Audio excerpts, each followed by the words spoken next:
Donc, nous avons étudié dans l'enseignement précédent, la Gemara Tetvav Amud Aleph, 15 Aleph Brachot, il y a un devoir de se laver les mains, donc avant la prière, a priori, on parle ici de la prière du matin, puisqu'on parle ici de Tfilin, Kriyat Shema et Tfila, et que quand on n'a pas d'eau, alors on doit se frotter les mains sur des choses rugueuses pour enlever la couche de saleté qui est collée à nos mains. Et là, la Gemara, elle nous rapporte un enseignement de Rav Hizda, DA, et c'est relié à l'enseignement, comment dirais-je, c'est relié à l'enseignement qui vient d'être transmis.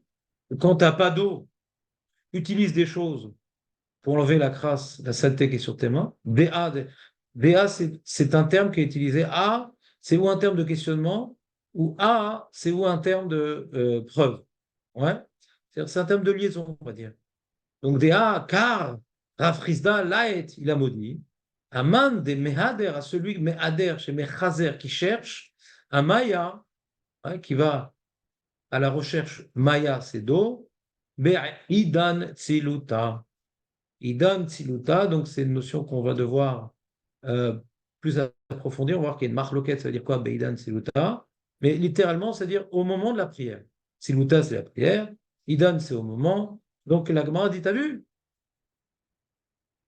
puisqu'on a la possibilité de s'acquitter de la première étape avec, parce qu'on n'a pas d'eau bien sûr, avec quelque chose pour nous nettoyer les mains, se frotter les mains sur un arbre, sur un mur, sur une table, ouais, c'est l'exemple que je donnerai aujourd'hui de nos jours, ouais. Alors Rafrizda, il dit, donc celui qui n'a pas d'eau et qui va chercher après de l'eau alors qu'il a une possibilité de faire autrement, il peut s'essuyer les mains sur quelque chose, eh bien il le maudissait. Alors ici, le grand problème que nous allons avoir dans cette mort-là, mais qu'est-ce qu'il a fait de mal, d'ailleurs?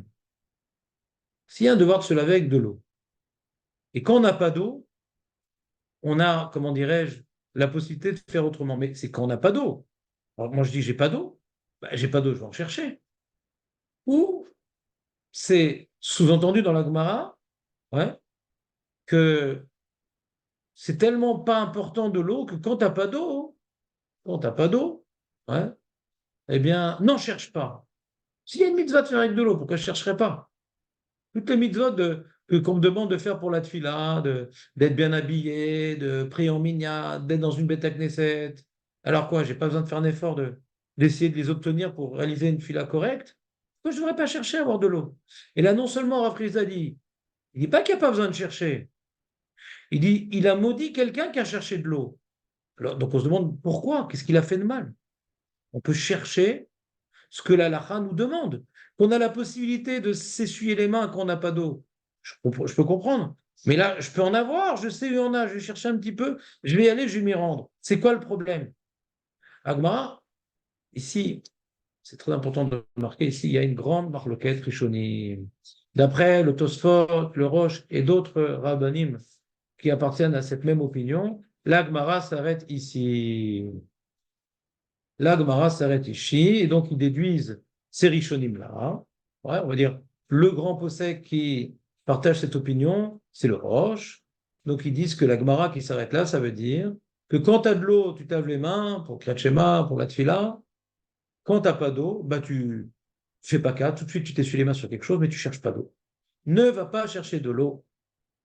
Tu as de l'eau, on est à la synagogue, on a un robinet, on a le devoir de se laver les mains, ouais, ça peut être pour Shacharit, a priori pour Mincha et Arvit. Pourquoi je dis a priori? Parce qu'au début, la Gemara, elle parlait du matin, puisqu'on parle de Kriyat Shema, de Tfilin, ouais.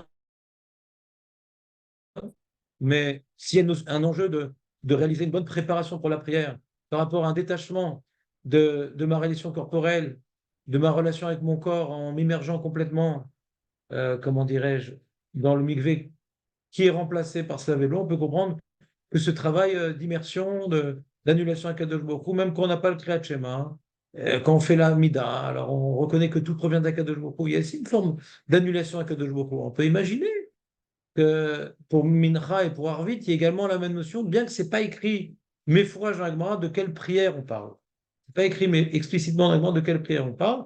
On pourrait imaginer que ça concerne toutes les prières surtout si on explique que c'est une notion d'avoir les mains propres, telle que Ravina enseigne à Rava, en rapportant le sage d'Israël. Si c'est avoir les mains propres, alors pourquoi je devrais avoir les mains propres pour la tefila du matin et pas pour celle de Mincha et de Harvit?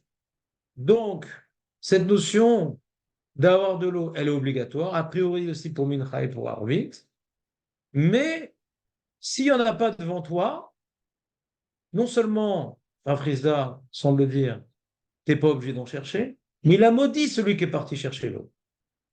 Ça, c'est l'opinion du Roche. Tu as de l'eau, tu te laves les mains, tu n'as pas d'eau, tu t'essuies sur la table, sur le mur, sur ce que tu veux, et tu pries directement, tu fais directement ton Kriyat Shema. Mais nous, dans notre Gemara, eh bien, la Gemara ne s'arrête pas là. Et cette Gemara-là que nous avons devant nous, ce n'est pas une tentative moderne de rajouter des mots, ce n'est pas un rajout tardif, c'est la Gemara que nous voyons écrit mot à mot dans un certain nombre de Rishonim. En l'occurrence, les grands piliers de la Torah, tels que le Rif et le Rambam, et je ne dis pas tous les Rishonim qui citent, il y en a de nombreux, mais je parle dans les grands piliers. On a donc le Rif et le Rambam. C'est que le Shulchan Aruch, il s'appuie sur trois piliers. Rosh, Rif, Rambam. Ici, le Rosh, il a la Gemara qui s'arrête à Tziluta, mais le Rif et le Rambam, ils ont la Gemara comme elle est écrite chez nous. Donc, essayons de comprendre cet ajout et qu'est-ce qui vient diviser ces grands géants de la Torah. Parce que le Rosh savait qu'existait une telle Gersa, une telle version, mais le Rosh s'y oppose. Tosfot sur place s'exprime pour s'opposer à cette Gersa, et la Gemara sur place, on a Rashi qui partage l'opinion de ces géants qui disent que oui, on a une telle Gersa. Alors, quelle est cette Gersa-là? Quelle est cette version-là? Tout ce qu'il a, Rav Frisda maudit la personne qui cherchait de l'eau, c'était parce qu'il cherchait de l'eau pour accomplir la mitzvah du Kriyat Shema. Et Anéminé, tout ce qu'on vient de dire, que Rav Frisda il a maudit pour la personne qui cherchait de l'eau, les Kriyat Shema, c'était pour le Kriyat Shema. Avaler Tfila, pour la Tfila, mais Hader. Vadaï pour la Tfila, il faut aller chercher de l'eau. Donc ici, on a dans la Gemara, telle qu'elle se présentait à un certain nombre de Rishonim, encore une fois le Rambam, le Rif, Rashi, on a vu le Meiri, le Rashba, et j'en passe, le Bahag, et le Sefer Abatim, la liste est assez longue. Eux avaient la Gemara telle qu'elle est écrite dans notre Chat Vilna, et qui fait une différence que la Gemara elle-même n'explique pas. Pourquoi pour le Kriyat Shema, non seulement tu ne cherches pas d'eau, si tu as de l'eau, tu te laves les mains, tu n'as pas d'eau, non seulement tu ne cherches pas, mais Rav Frisda il a maudit. Et pour la tfila, hein, non seulement il n'a pas maudit, mais tu es obligé d'aller chercher de l'eau. Donc c'est vraiment d'un extrême à l'autre. Pour la Kriyat Shema, tu ne cherches pas d'eau, et si tu le fais, tu maudis. C'est ça. Et pour la tfila, hein, non seulement on ne te maudit pas, mais en plus tu es obligé d'aller chercher de l'eau. Alors avant de répondre à cette question, pourquoi il y a une différence de Kriyat Shema et tfila, finissons les mots-là. Rabat Kama, c'est à combien il faut chercher l'eau? Parce qu'on te dit de chercher, jusqu'à combien? Combien de temps on va chercher l'eau? Par ça, ça correspond à 4000. 1000, c'est approximativement ou 1 kilomètre ou un peu moins. Ça dépend des différentes manières de mesurer la chose. Le Rambam nous dit que par ça, ouais, c'est 4000 et 1000, c'est, comment dirais-je, 2000 amas. Alors, si une ama, qui est un bras, c'est donc 50 centimètres, donc 2000 amas, c'est donc 2000 amas. Donc, tu as donc 2 amas, ça fait donc 100 centimètres. Donc, 2000 amas, ça fait donc 2 kilomètres. 2000 amas, ça fait donc 1 kilomètre. Donc, par ça, c'est 4 kilomètres. 4 kilomètres. Donc, année millet. Donc, le temps qu'il faut, il explique le Rambam, le temps qu'il faut pour réaliser 4 kilomètres à pied. Alors, les Mefarshim nous disent, c'est peut-être une marloquette, je n'ai pas vérifié, mais nous, dans la halakha, on dit que 1 kilomètre, c'est 18 minutes à pied, 4 kilomètres, c'est donc 72 minutes. Donc, s'il y a de l'eau à une distance inférieure à 72 minutes, je dois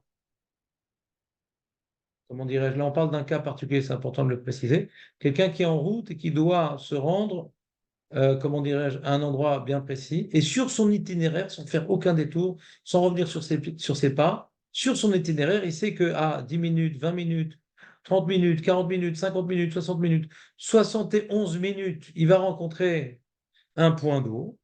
Alors si sur son itinéraire, il a un point d'eau à moins que 72 minutes, il n'a pas le droit maintenant de planter sa tente ici, il dit voilà, j'ai pas envie de continuer, j'ai prié ici. Non, non, non, non. Tu t'arrêtes pas maintenant, tu continues encore 71 minutes, ouais, et tu te laves les mains et tu fais ta prière là-bas. Et la Gemara dit oui, les camés, à Néminé, tout ce qu'on vient de dire, que on te force à continuer ta route sur donc 4 kilomètres, c'est quand maintenant c'est devant toi sur ta route. Les camés, c'est devant toi. Avala Achoré, mais si c'est derrière toi, ouais, tu dois revenir sur tes pas ou donc faire un détour, ce qui revient un peu au même. Afilou, 1000 et nochoser. Ouais. Alors, même 1 kilomètre, tu n'es pas obligé de revenir en arrière. Donc, même une distance de 18 minutes, tu n'es pas obligé de revenir. Et la Gemara dit non, Mina 1000 ou des nochoser. Non. Aval, par 1000. Donc, et combien je devrais revenir quand je fais un détour? 18 minutes. Non, mais moins que 10 minutes, oui, Choser. Donc, maintenant, ça, c'est la Gersa, donc du Rif et du Rambam. Et donc, on a différentes questions également à avoir sur cette Gemara-là. Tout d'abord, euh, c'est intéressant que les mots de Rav Frisda nous dit il a maudit la personne au moment de la tfila. Siluta, c'est la tfila. Il dit non, et la Gemara elle corrige. Notre garçon a dit au moment de la tfila, mais on parle du Kriyat Shema. Je peux oui. Si on parle au moment de la tfila, alors c'est qu'il y aurait un problème qui est lié à la tfila. Il dit non, on ne parle pas de la tfila. On parle du Kriyat Shema. Donc le terme, c'est marqué par exemple, Rav Frisda il a maudit Aman de Maader Amaya Be'aidan des Kriyat Shema, j'aurais mieux compris. L'heure du Kriyat Shema est arrivée et il a cherché de l'eau à ce moment-là, parce que tout le problème, d'après notre Gersala, c'est le Kriyat Shema. C'est pas la tfila. Alors pourquoi on dit à l'heure de la tfila? C'est pas la tfila qui m'intéresse. Parce que à l'heure de la tfila, je cherche de l'eau, d'après cette Gersala. Donc, dans la phrase qui est l'origine de tout notre enseignement, qui est celle de Rafrizda, où on voit qu'il a maudit quelqu'un parce qu'il a fait quelque chose de mal de chercher de l'eau, l'élément qui figure, c'est la tfila, siluta. Mais Agmara dit non, non, mais c'est pas la tfila le problème, c'est le Kriyat Shema. Donc ça, c'est déjà une première remarque. Déjà une première remarque, le mot de siluta. Deuxième remarque, ouais, on a évoqué plus haut, euh, c'est que c'est quoi la différence? C'est quoi la différence entre Kriyat Shema et tfila? Pourquoi pour la tfila, on m'impose à chercher de l'eau, et pour le Kriyat Shema, si j'en ai pas, on m'interdit de chercher de l'eau? Quelle est la différence qui rend la Kriyat Shema et la tfila opposées de manière extrême? Rashi, Rashi répond et il dit Be'idna de Kriyat Shema, les Kriyat Shema, Be'idna de Kriyat Shema.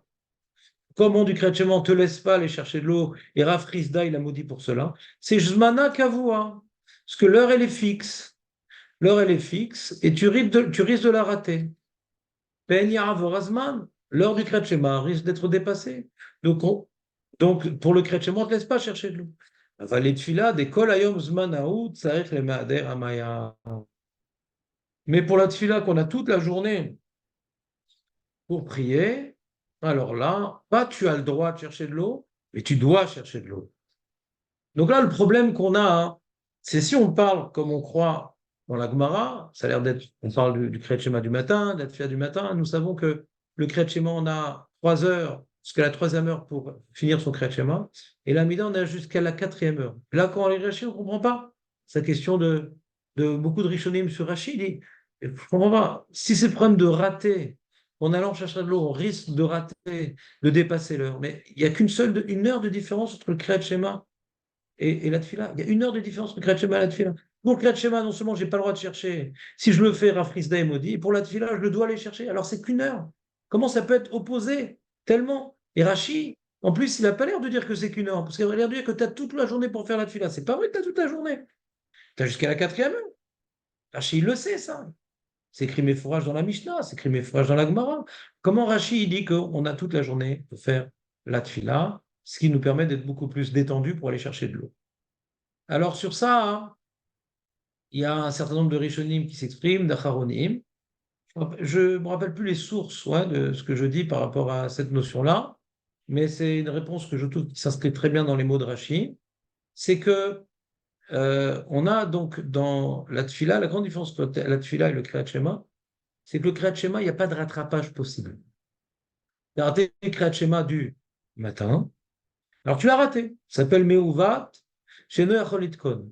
Bien que c'est écrit dans le Shulchan Aruch, il rapporte une shita, une opinion qu'il y a Tashlumim pour le Kriyat Shema. Ça veut pas dire que tu as rattrapé ton Kriyat Shema du matin quand tu l'as raté. Ça veut dire que Tashlumim, c'est que quand tu as raté le Kriyat Shema du matin, tu dois faire deux fois le Kriyat Shema du soir. Bien qu'on n'est pas posé comme ça dans la lacha, il y a deux Yeshomrim et le deuxième Yeshomrim, il n'y a pas besoin. Et donc, d'après le principe général du Shulchan Aruch, Yeshomrim, Yeshomrim, la lacha est comme le deuxième Yeshomrim. Yeshomrim, c'est-à-dire, il y en a qui disent. Il y en a qui disent qu'il faut faire deux Kriyat Shema le soir. Il y en a qui disent qu'il n'y a pas besoin. Et quand il dit il y en a qui disent, il y en a qui disent, Shulchan Aruch, son opinion, c'est comme le deuxième. Et quand il n'y a pas besoin, il n'y a pas besoin. Mais même là-bas, celui qui dit qu'il y a Tashlumim, c'est pas qu'on a réparé la faute d'avoir raté le Kriyat Shema. On n'a pas réparé. Le Kriyat Shema du matin, on l'a raté. Mais le soir, on est puni. Tu dois faire un deuxième Kriyat Shema. C'est une sorte de punition.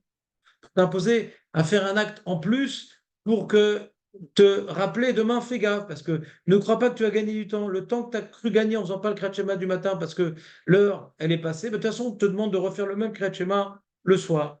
Mais en tout cas, il n'a pas réparé. Alors qu'au sujet de la tfila, quand quelqu'un il a dépassé la quatrième heure, ouais, jusqu'à Hatzot, il peut encore faire sa tfila. Il a perdu l'heure de la tfila, mais il a fait sa tfila. Et même s'il a arrêté Hatzot, il peut faire deux fois mincha, et donc il aura accompli son devoir. Et vous savez qu'il y a trois prières par jour. Ouais, bien qu'Arvit, c'est un petit statut différent, mais de nos jours, il y a trois prières par jour. Et si maintenant j'ai raté complètement Shacharit, j'ai dépassé Hatzot, quand je fais deux fois mincha, alors j'ai accompli mon devoir de trois prières par jour. Contrairement à l'opinion dans le Kriyat Shema qui n'est pas la lacha. Quand j'ai fait deux fois Kriyat Shema le soir, je n'ai pas accompli mon devoir de Fumecha ou Shorber. Non, je n'ai pas accompli mon devoir, Shorbecha ou Fumecha. Donc, Rashi semblerait nous parler donc, ou bien de rattraper mon devoir de faire trois fois par jour, ou tout simplement que la tfila, Chachamim, ils nous ont demandé de prier trois fois par jour. Ouais. Bon, on reste sur ce point-là. J'ai rattrapé ma prière. Donc toute la journée, je peux faire ma prière. Toute la journée, je peux faire ma prière.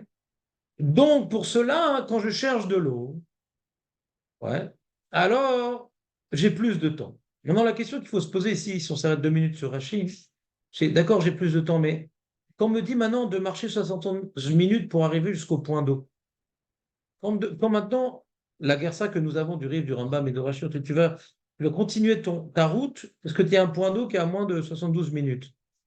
Mais je dépassais l'heure de la fila aussi. C'est quoi 72 minutes? Maintenant, il me reste une demi-heure avant la fin de la fila. Je vais quand même jusque là-bas ou pas? Est-ce que ça dépend de la prière ou pas? Est-ce que c'est plus important, je reformule la chose différemment, est-ce que c'est plus important de faire shacharit en temps et en heure en ayant les mains sur lesquelles on n'a pas réalisé l'ablution? Ou bien non? C'est tellement important d'avoir fait l'ablution sur les mains avant de prier qu'on préfère que tu fasses deux fois mincha. Et j'ai donné comme illustration de cette halakha, par exemple, on n'a pas le droit de prier en ayant envie de faire les petits besoins. On n'a pas le droit. Celui qui a prié en ayant envie de faire les petits besoins, il est quitte Bediavad. Mais il n'avait pas le droit. Il est quitte, mais il n'avait pas le droit. Donc si maintenant quelqu'un il a besoin de faire les petits besoins, et que bientôt l'heure de la tfila va s'arrêter, qu'est-ce qu'il fait? Il prie maintenant en ayant envie de faire les petits besoins, et il sera quitte, donc ce qu'on appelle Bediavad a posteriori. Ou bien non, il va faire ses petits besoins, et il va faire deux fois minra. Il est clair qu'il est mieux qu'il fasse ses besoins et qu'il fasse deux fois minra, parce que c'est interdit de prier en ayant envie de faire ses petits besoins. Donc il est préférable, ouais, il est obligatoire d'aller aux toilettes. Et je ferai deux fois mincha. Ah, ça va me faire rater shacharit quand je vais aux toilettes. Asma, tu n'as pas le droit de prier en ayant en toi une envie de faire petit besoin. Alors peut-être c'est la même chose. Tu n'as pas le droit de prier avec une saleté qui est en toi, qui s'appelle les petits besoins. Tu n'as pas le droit de prier avec une saleté qui est sur tes mains. Ah, mais je peux essuyer les mains sur la table, sur le mur. Oui, mais c'est une solution, ouais, encore une fois, Bédiavad, parce que pour la tefila, on te demande d'aller chercher de l'eau. Donc c'est important de prendre de l'eau. Peut-être qu'aller chercher de l'eau, c'est tellement important pour la tefila. qu'on n'utilise pas le joker de s'essuyer les mains sur le mur ou sur la table. Tu vas chercher de l'eau, et même que ça met 71 minutes, ben c'est pas grave. L'heure de Shacharit sera déjà dépassée, tu feras 2 fois Mincha. Pourquoi je tendrais à dire que Rashi et la Gemara pensent que Bémet, on ne regarde pas la limitation de temps, même si ça met plus que, comment dirais-je, même si le fait d'aller chercher de l'eau, je vais rater la tfila de Shacharit ou de Mincha, ouais, quand je suis dans Mincha, malgré tout, eh ben, c'est plus important d'avoir les mains ablutionnées et de faire la tfila de Tashlumin que de prier les mains où on n'a pas fait l'ablution en temps et en heure. Pourquoi je pense que c'est plutôt ça qu'elle dit la Gemara? Parce que la seule contrainte qui est écrite dans la Gemara, c'est la distance. La distance. Ah, Frisda il a maudit, ouais, pour celui qui cherchait de l'eau pour le Kriyat Shema, mais pour la Tfila, non seulement il n'a pas maudit, mais la Lacha nous oblige d'aller chercher de l'eau. Et combien? Il aurait pu marquer, bah, jusqu'à ce que l'heure de la Tfila passe. Non. Le seul paramètre qui est précisé dans la Gemara, eh bien, le temps, la distance parcourue en 72 minutes. C'est la seule contrainte. Et Rachid nous dit pourquoi, pour la tfila, ouais, on t'impose de faire de telles distances. Parce que tu as toute la journée. Donc on voit bien dans Rachid, on ne prend pas le paramètre limitation de temps. J'ai toute la journée, j'ai toute la journée. Donc c'est peu importe que je fasse après 2 fois Mincha. L'important quand tu fais ta tfila, de la même manière, tu peux pas tu ne dois pas avoir envie de faire les petits besoins. Tu dois avoir fait l'ablution des mains. Et c'est plus important que faire la tfila en temps et en heure. Tu rateras pas ta prière, c'est pas grave, tu la rattraperas. Cette explication que je vous donne dans Rashi, c'est pas la mienne, c'est le Rav Amram Gaon qui dit ça explicitement. Je vous le lis. S'il n'a pas d'eau pour servir les mains, si c'est qu'il y a de l'eau devant lui, Arba Milin, donc à une distance de 112, une distance de 4000, de 4 km, Yamtin, Achiagia, les Makomaim, il attendra. Ouais, il attendra. Il marchera jusqu'à cet endroit-là. Il se lavera les mains. Et là, il priera. Il dit, va falpi, choversman, fila, peu importe, je vais rater Shacharit. D'après, c'est sous-entendu, c'est pas grave, et je ferai donc 2 fois Mincha. Avalioter Barba Milin. Mais si maintenant, imaginons, j'ai 3 heures pour faire Mincha, mais l'eau, elle est à 72 minutes de là où je me trouve sur mon itinéraire. Ben, je n'ai pas besoin d'y aller. Itpalel miyad, ve'al ve'atel minat fila. Itpalel miyad. Ouais. ואף על פי שלא נטל את ידיו, מפני שהאנוס הוא... C'est vrai qu'il dit Velo Yevatel Minatfila. Ouais. Parce qu'il parle il reprend le cas qu'il vient de citer, que Bémet, quand c'est dans le périmètre où ça s'appelle pas trop loin, c'est même au dépend de la tfila. Mais quand c'est trop loin, c'est pas au dépend de la tfila. Mais je rajoute, quand, comment dirais-je, non, seconde. Yoter, quand c'est trop loin, donc c'est plus que 4 km, eh bien, il n'est pas obligé d'aller là-bas. Hein. Ouais, il n'est pas obligé d'aller là-bas. Parce que comme ça s'appelle très loin, hein, c'est comme si qu'il n'avait pas d'eau. Arrête, vous êtes obligé de te laver les mains pour faire la tfila. Quand tu as de l'eau, c'est quoi de l'eau? Ou à côté de toi, ou un périmètre de 72 minutes. C'est ça, avoir de l'eau. Si maintenant l'eau, elle est en dehors de ce périmètre-là, hein, ça s'appelle que tu n'as pas d'eau. Et quand tu n'as pas d'eau, alors tu as la solution, tu essuies la main sur la table, sur le mur, sur le sable, sur la pierre, sur le bois. De comme tu n'as pas d'eau, alors tu pries tout de suite. Donc nous voyons, tu n'as pas d'eau, alors tu pries tout de suite. Mais il y a de l'eau. Si c'est plus qu'un périmètre de 72 minutes, c'est comme si tu n'as pas d'eau. Donc voilà, nous venons d'expliquer dans ce petit enregistrement que Rachid semble partager, et la Gemara, puisqu'elle ne rajoute que le paramètre de distance, elle ne parle pas, attention de faire attention de ne pas rater lors de la tfila. Donc le seul paramètre qui intéresse d'après Rachid, et donc le Rav Amram Gaon, a priori, c'est est-ce que les Chachamim m'ont obligé de faire un effort, de chercher de l'eau pour avoir prié avec les mains ablutionnées ou pas? Alors cet effort que les Chachamim m'imposent, c'est de continuer ma route. Euh, alors je voulais m'arrêter. Non, tu t'arrêtes pas maintenant pour prier. On te demande de faire l'effort de marcher encore 1 heure et 12 minutes. Ouais. Ah, mais qu'est-ce qui se passe Si je vais dépasser l'heure de la tefila, c'est pas grave, tu feras 2 fois 1000 pas. Mais si maintenant c'est plus qu'à 1 h et 12 minutes, eh bien, on ne te force pas à faire cet effort-là. Tu veux t'arrêter maintenant, tu fais ce que tu veux. Ouais. Et tu pourras prier maintenant immédiatement en te essuyant les mains sur des matières rugueuses. Pourquoi? Parce que c'est comme si tu n'as pas d'eau, t'as pas d'eau, t'es à nous. Et on a vu au nom de ce sage israélien que quand tu n'as pas d'eau, bah, tu t'essuies sur des matières rugueuses. Et quand c'est tellement loin, ça s'appelle que tu n'as pas d'eau. Bah, bonne révision.